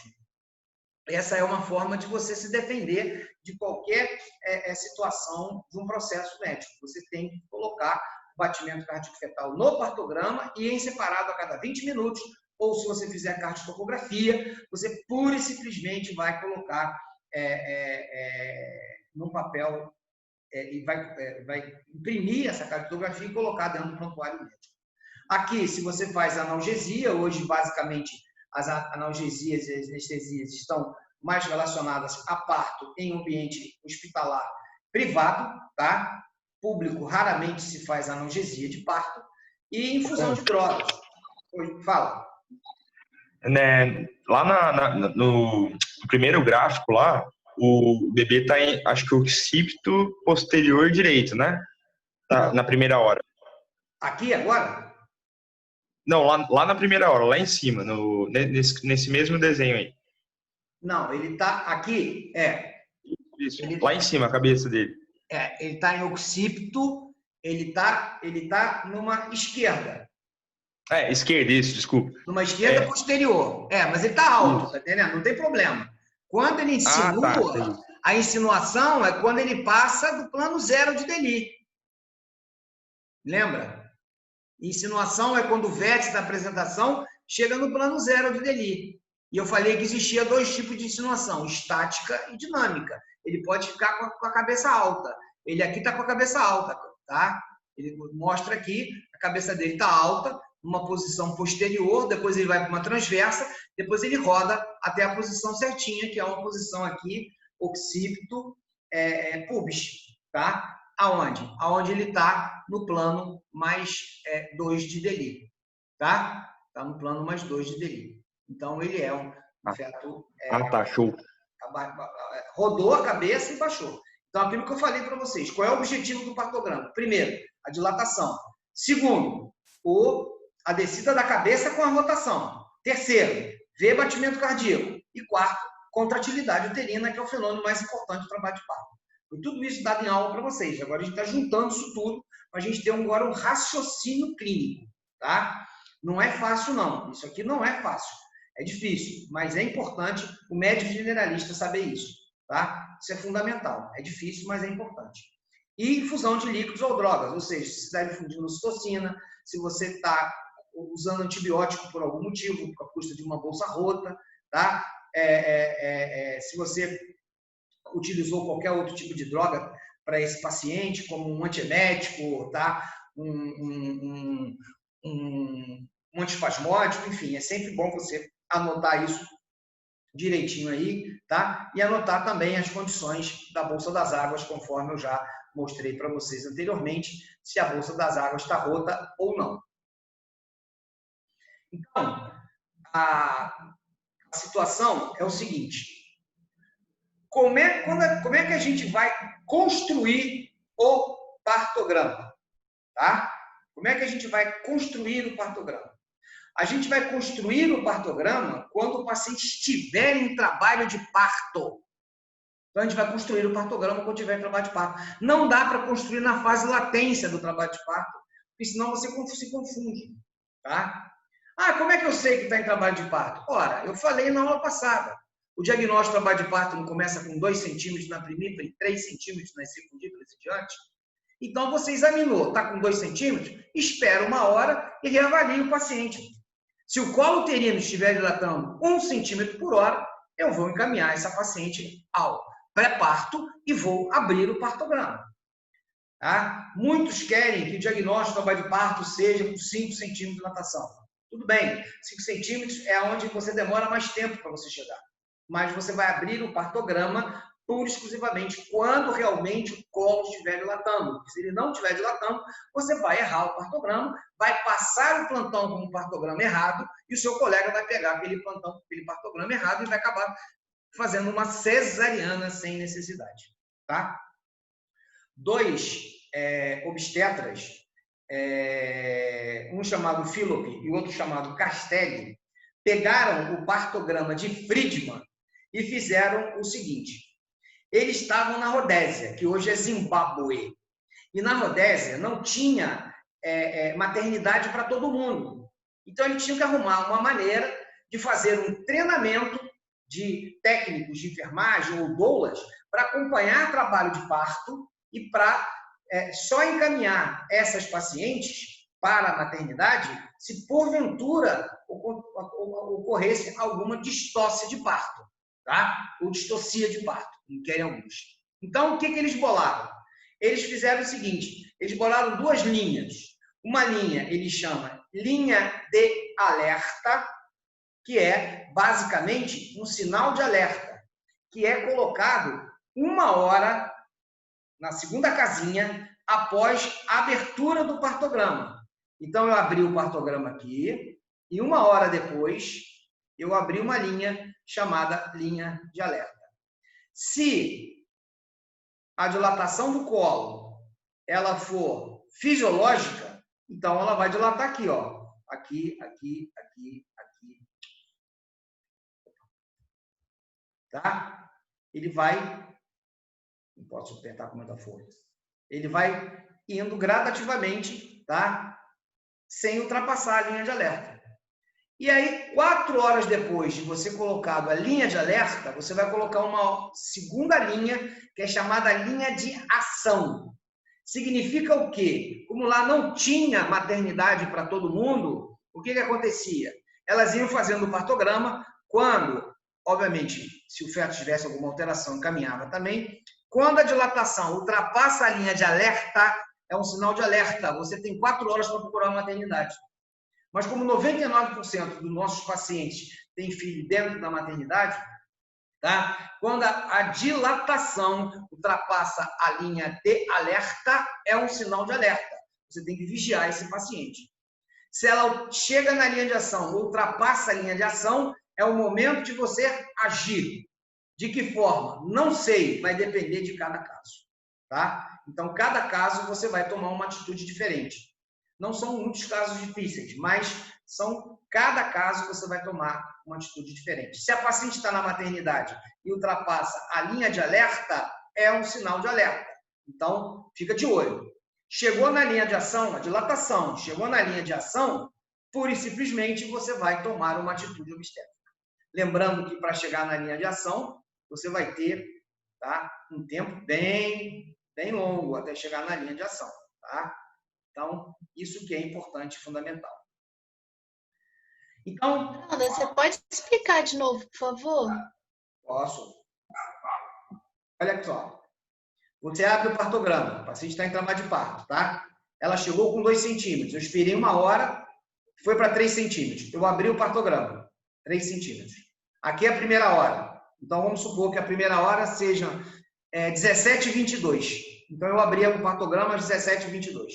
Tá? No outro quadradinho, que seria a primeira hora, depois de eu ter aberto o partograma, eu vou traçar uma linha. Linha, gente, é infinita, tá? Ela vem aqui, é linha infinita. Então, eu vou traçar uma linha, que é chamada linha de alerta, que é um sinal de alerta. Então, ela é traçada aqui. E 4 horas depois de eu traçar minha linha de alerta, eu vou traçar minha linha de ação. Então, a dilatação do colo, para um parto fisiológico, ele deve sempre ficar neste lado da linha de alerta. Ultrapassou aqui, é sinônimo de que você tem que encaminhar essa paciente para a maternidade. Mas você não vai encaminhar para a maternidade porque ela já está na maternidade. Você vai só apenas observar melhor esse parto. Alguma coisa está ocorrendo.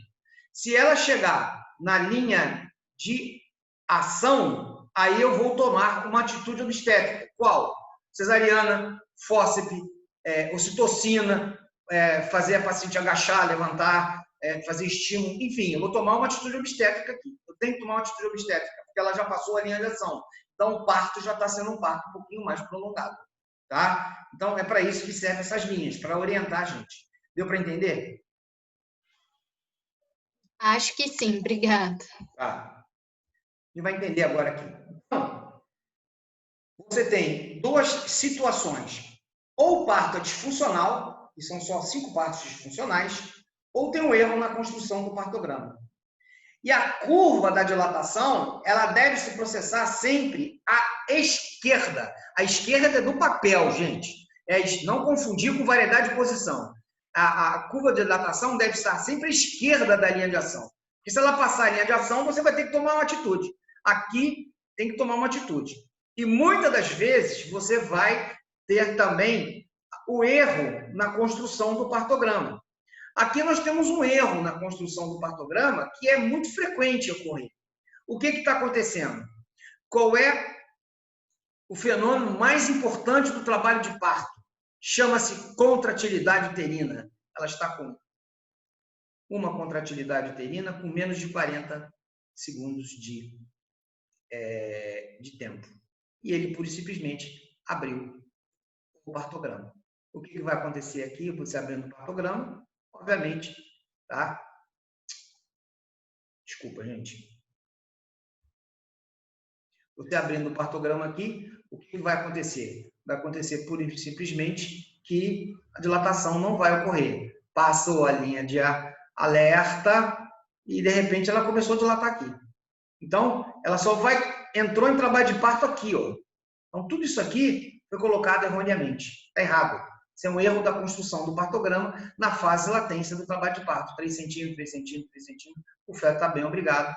E aí você vai observando isso aqui. Tá?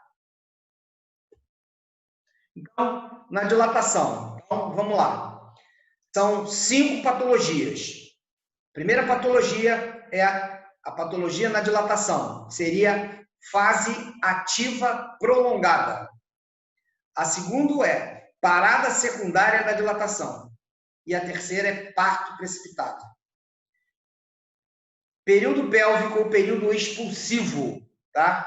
Friedman gostava desse nome, período pélvico, que é a mesma coisa que período expulsivo ou segundo período do parto. Período pélvico prolongado, ou período expulsivo prolongado, ou parada secundária da descida. Então, esses são as 5 patologias que você tem durante o trabalho de parto, tá? As 5 patologias. Cada um, a gente vai tomar uma atitude diferenciada. Então, fase ativa prolongada. Significa o quê? Significa que esse paciente está com a dilatação muito devagar, com menos de 1 centímetro por hora. E ali a dilatação ultrapassa a linha de alerta e ultrapassa a linha de ação. Então, provavelmente, esta contratilidade uterina não está boa. Quando você vai lá para baixo, você vê que ela estava com 2 contratilidades, 3 contratilidades, onde a gente devia ter 5, 6, porque ela está com dilatação total. Então, isso aqui é o quê? É uma discinesia ou uma distócia de motor, tá? Não está contraindo. Vou usar ocitocina? Posso usar ocitocina. Mas eu vou usar ocitocina quando? Eu sempre vou me perguntar como anda o meu segundo paciente, tá? Então, nós estamos observando aqui que nós temos basicamente 12 horas de trabalho de parto. Ela entrou no período expulsivo aqui na 13ª hora, porque começou com 1, então aqui é a 14ª hora. Ela já passou 12 horas de trabalho de parto, entrou em período expulsivo, mas aí eu vou ver o batimento cardíaco e vejo que o meu batimento cardíaco está muito bem, obrigado. Então, eu posso utilizar, nesse caso aqui, eu posso utilizar a ocitocina, porque o feto está bem. Se o feto está bem, eu vou utilizar a ocitocina. Se o feto não está bem, eu vou resolver de outra forma, tá? Aranda, Pois não. tem um número de dilatação mínimo para que você possa começar a usar a ocitocina? Tipo assim, a partir de 5 Olha só utilizar a ocitocina a partir do momento em que há a necessidade, tá? Quando há necessidade? No caso aqui, ela estava dilatando, mas estava dilatando bem devagar, mas estava dilatando. O feto estava bem. Só que passou da linha do quê? Da linha de ação. Então, aí eu vou tomar uma decisão, porque senão o parto vai ficar muito prolongado, tá? Mas, normalmente, você só vai usar a ocitocina quando a contratilidade uterina estiver ruim ou quando o feto sai, para você evitar hemorragia. Caso contrário, só quando a dilatação não está adequada e a contratilidade não é boa. Vocês podem observar que ela começou com 2 contrações e foi com 3 contrações, o colo está totalmente dilatado. Com 3 contrações, eu preciso 5, 6 contrações. Então, eu vou usar a ocitocina, lembrando sempre que o meu feto, ele é o meu segundo paciente. Então, eu tenho sempre que ver o batimento cardíaco fetal. Aqui, no caso, o batimento cardíaco fetal está se apresentando nos padrões de normalidade, tá? E aí eu vou usar a ocitocina. Deu para entender isso, gente? Deu sim. Obrigada. Parada secundária da dilatação. Então, aqui nós temos uma parada secundária da dilatação, tá? Então, ela vai ser diagnosticada após 2 toques sucessivos em intervalo maior ou igual a 2 horas. Então, o que nós estamos observando aqui? Primeiro, você observa que esse feto aqui, ele estava com a cabeça fletida, bregma, tá? Um bregma. A dilatação está vindo, passou da linha de ação, foi indo, passou a linha de alerta e passou da linha de ação. Aí nós temos aqui, ele fletiu a cabeça, mas está com uma variedade de posição posterior, tá? Então, ele está com uma variedade de posição posterior. Passou a linha de ação. Eu vou tomar uma atitude. Eu vou fazer o quê? Eu vou fazer ocitocina, eu vou fazer fórceps, eu vou fazer cesariana, eu vou fazer medidas humanizadas. Bem, quem é que eu vou ter que perguntar? Eu vou ter que perguntar ao meu segundo paciente. Meu segundo paciente é quem? O feto. O feto não está batendo bem. Está tendo uma queda do batimento cardíaco fetal. E aqui nós estamos observando que ele apresenta já mecônio. Tá? Então, isso aqui é o quê? Isso aqui é a parada secundária da dilatação. Normalmente, é uma desproporção cefalopélvica. A cabeça ela não vai conseguir insinuar. E, com isso, não vai ajudar a dilatação do colo. E aí, o que vai acontecer? Esse parto vai ser um parto prolongado, o feto já está em sofrimento, e, com isso, você vai interromper o parto por via alta.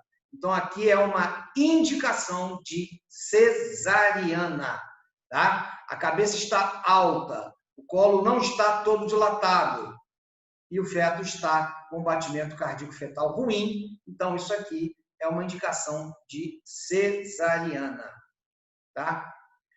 Parto precipitado ou TAC tóxico.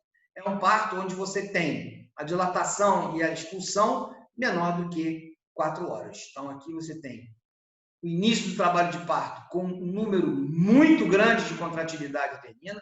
Então, isso também é uma discinesia, uma distocia de contratilidade, várias contratilidades uterinas, 1, 2, 3, 4, 5, 6 contratilidades com 3 centímetros, não é para estar isso tudo, tá? Então, isso é uma taxistolia, é uma contração atrás da outra, tá? O paciente não tem tempo de respirar, o parto é muito rápido.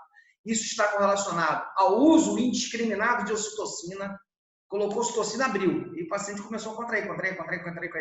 E o feto, obviamente, ele vai cair. Então, ele vai entrar em sofrimento. Tá? E ele vai ter um parto muito rápido. Isso pode levar a hemorragia intracraniana. Isso pode levar a cefolematoma. Isso pode levar a lesão neurológica. Tá? Existe uma outra patologia que pode ocorrer também, taxistolia, que é o descolamento prematuro de placenta.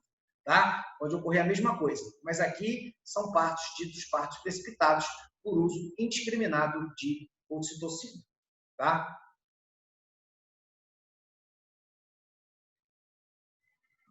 Professor, Pois não. quando você falou lá que a frequência cardíaca do feto estava diminuindo, sempre que tiver essa diminuição, tem que fazer cesárea ou não precisa? Olha só, você tem que avaliar, no caso, eu estou avaliando um papel. Então, estou me baseando apenas por um papel. Para mim avaliar um feto, para dizer para você que ele está em sofrimento, primeiro, eu tenho que ver o basal dele. Antes da contratilidade uterina, como é que ele está batendo. Durante a contratilidade uterina, como é que ele está batendo. e depois da contratividade uterina, como é que ele está batendo. Tá? E aí eu vou identificar se ele está ou não apresentando desaceleração do batimento cardíaco. Aqui, no caso, eu estou demonstrando a vocês apenas o que foi colocado. E foi colocado que houve uma queda do batimento cardíaco fetal. Tá? E uma cabeça alta, onde o colo não dilata, onde está tendo uma queda do batimento cardíaco fetal, isso provavelmente é uma desproporção cefalopélvica. Portanto, eu vou executar uma operação cesariana. Tá? Entendi. Obrigado. Tá? Aí agora nós passamos para o período pélvico. Então, lá são 3 patologias. Aqui são só 2 patologias. O primeiro é período pélvico prolongado. O que é período pélvico prolongado? É aquele que ultrapassa 2 horas.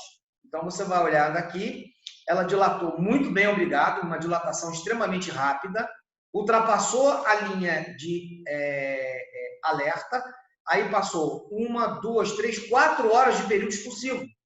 Período pélvico prolongado, período expulsivo prolongado. Ah, mas não passou da linha de ação. Não importa. O período é pélvico prolongado. E aí, o que eu vou fazer? Eu vou procurar saber como é que está o meu segundo paciente, que é o feto. E aí, eu observo aqui que o meu segundo paciente é o feto, ele está com a queda do batimento cardíaco aqui. Começou a cair o batimento cardíaco fetal.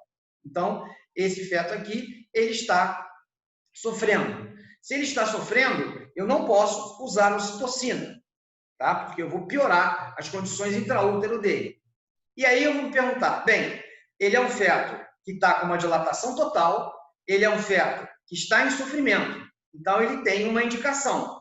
Ele tem ou indicação para cesariana ou indicação para um fórceps. Então, o que eu tenho que fazer? Eu tenho que perguntar para mim, esse feto está sofrendo? Sim. É fórceps ou cesariana? Bem, para passar um fórceps, eu tenho que ver as condições de praticabilidade. Então, primeira condição de praticabilidade, boa proporção cefalopélvica. Segundo, a cabeça tem que estar insinuada, ou seja, passando o plano 0 de Delis. Passando o plano 0 de Delis. Tá? Então, aqui, ó, ele passou o plano 0 de Delis. Então, há uma boa proporção cefalopélvica, passou o plano 0 de Delis, tá? O colo está totalmente dilatado, tá? E o feto tem uma queda do batimento cardíaco fetal. Então, o feto está baixo, o feto está sofrendo e ela está em 4 horas de dilatação total. Eu vou interromper essa gestação. Vou interromper como? Vou passar um fórceps nesse caso aqui. É o típico caso de passar um fórceps. É um período pélvico prolongado com sofrimento fetal. E aí eu vou passar um fórceps nesse paciente aí. Tá? Então, sempre tem que perguntar, existe condições... Como é que está o feto? Está em sofrimento. Então, é cesariana ou é fórceps? Bem, se for fórceps, tem condições de praticabilidade? Tem condições de praticabilidade. Portanto, eu vou aplicar aqui um fórceps nesse paciente, porque a cabeça está insinuada abaixo do plano 0 de Delis e tem boa proporção cefalopélvica, o feto está em sofrimento, a bolsa está rota, e aí eu vou aplicar um fórceps. Tá? Deu para entender isso, pessoal? Alô, alô? Deu sim, professor. Tá. Parada secundária da descida. Então, aqui é uma parada secundária da descida, que vai ser diagnosticada após 2 toques sucessivos em intervalos maior ou igual a 1 hora após a dilatação total. Olha só, o feto, a dilatação nem ultrapassou quem? Nem ultrapassou a linha de alerta. Nem precisou, ela estava dilatando muito bem, nem ultrapassou a linha de alerta. Nós temos aqui 2 horas de período expulsivo, tá? 2 horas de período expulsivo. Nós observamos aqui que o feto não dava para ver a variedade de posição. Aqui a variedade de posição numa posterior e ele ficou numa transversa. Só que ele está em -1, cabeça alta. Como é que ele está? Ora, o batimento cardíaco fetal está caindo. Se o batimento cardíaco fetal está caindo, o feto está em sofrimento. Se ele está em sofrimento, vamos interromper a gestação. Tem condições de praticabilidade de fórceps? Resposta: não tem. Por quê? Porque ele está acima do plano 0 de Delis. Então, ele não insinuou a cabeça. Então, se ele não insinuou, provavelmente, se a cabeça não está insinuada e o colo está totalmente dilatado, significa o quê? Significa que há uma desproporção cefalopélvica. Então, neste caso aqui, é um caso de operação cesariana. Tá? Deu para entender isso, gente?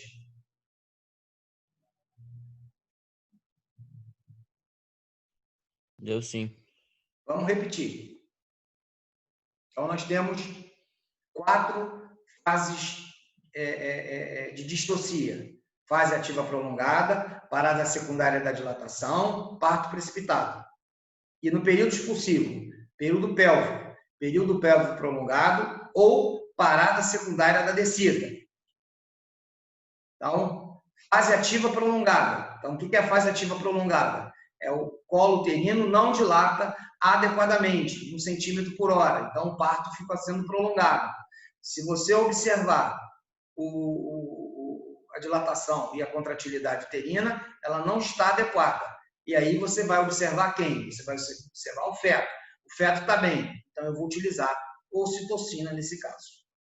Aqui é parada secundária da dilatação, o colo uterino não dilata, ele ultrapassa a linha de alerta, ultrapassa a linha de ação, tá? E você vai observar através de 2 toques sucessivos, aonde você observa que o batimento cardíaco fetal está caindo. Portanto, se o batimento cardíaco fetal está caindo, eu tenho que tomar uma decisão. Dá para fazer fósforo? Não, ela não está com o colo totalmente dilatado, então provavelmente é uma desproporção cefalopélvica, então aqui está indicado a operação cesariana. Parto precipitado é aquele que ocorre com menos de 4 horas, pode ser uso discriminado de ocitocina ou descolamento prematuro de placenta, isso pode levar a sequelas no concepto. Período pélvico prolongado é aquele período pélvico que ultrapassa 2 horas, tá? Então é descida lenta após a dilatação. Então está tendo uma descida lenta do feto, aonde nós podemos observar que esse feto, o batimento cardíaco fetal não está adequado, tá? Portanto, nós temos que interromper a gestação. E aí eu faço a pergunta: tem condições de praticabilidade de fósforo? Resposta: a cabeça está insinuada, a bolsa d'água está rota, a boa proporção cefalopélvica, enfim, tem indicação de fórceps, tá? Então aqui é parto operatório a fórceps. E parada secundária da descida. O que acontece? Apesar da dilatação estar indo muito bem, obrigado, a cabeça não desceu. A cabeça ficou acima do plano 0 de Deli, portanto, não está insinuado, portanto, não há condições de praticabilidade de fósforo. O feto está batendo mal, aqui é uma desproporção cefalopélvica e eu vou interromper a gestação através do parto operatório cesariano, tá? Alguma dúvida? Essa hora que a gente conta, independe se a bolsa está rompida ou não. Por exemplo, a gente avalia só a dilatação e as contrações. Mas Não, se a bolsa não estiver rota? Não, a gente avalia tudo, tá? A gente vai avaliar tudo. A gente vai avaliar a dilatação, a altura da apresentação, a variedade de posição, se a bolsa está íntegra, se a bolsa está rota. Se a bolsa estiver rota, você escreve ali embaixo, bolsa rota, líquido claro, líquido pubercônico, você vai escrever ali embaixo, tá? Onde está escrito ali. Bolsa. Mas, por exemplo, na parte de que parou de dilatar por mais de 2 horas. Sim. Você, por exemplo, se a bolsa não está rompida nessa situação, ela vai continuar, ela para de dilatar. Ela pode continuar depois de dilatar? E, tipo, eu não consigo entender isso direito. Por exemplo, por exemplo, no período... deixa eu passar aqui para você, peraí. Na fase ativa prolongada, você pode romper a bolsa d'água, se a bolsa d'água estiver íntegra, para facilitar a contratilidade uterina, ao invés de você usar ocitocina, porque o feto está bem, tá? Mas, normalmente, como a gente olha aqui, você está olhando aqui que a contratilidade uterina não está boa, tá? E se você olhar lá embaixo, a bolsa não está rota. Então, já foi rompida a bolsa. Então, aqui você vai usar a ocitocina, tá bom? Então, é dessa forma que a gente vai realizar. Não sei se eu estou conseguindo responder a sua pergunta. Estou? Não, eu entendi sim. É porque, geralmente, a bolsa rompe antes, né? Mas pode ser que não, ela não... 80%, só em 80% dos casos que a bolsa rompe. 20% a criança nasce com a bolsa e tudo. Mas, normalmente, a gente rompe, tá? Normalmente a gente rompe quando na hora está expulsando, a gente rompe a bolsa. Para o feto não vir com a bolsa d'água. Então a gente rompe a bolsa d'água. Tá? Tá bom. Obrigada.